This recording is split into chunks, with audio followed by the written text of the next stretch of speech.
السلام علیکم ورحمۃ اللہ وبرکاتہ۔ بسم اللہ الرحمن الرحیم۔ تھکاوٹ کا علاج۔ صحیح بخاری حدیث نمبر 5362۔ نبی کریم صلی اللہ علیہ وسلم نے حضرت علی اور حضرت فاطمہ رضی اللہ عنہما سے فرمایا، کیا میں تمہیں ایسا عمل نہ بتاؤں جو تمہارے لیے خادم سے بھی بہتر ہے؟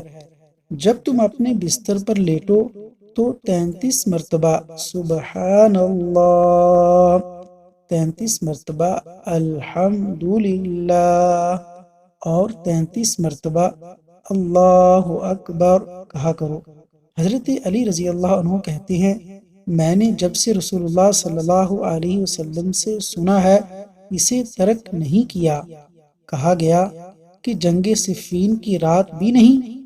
فرمایا، ہاں، صفین کی رات بھی ترک نہیں کیا۔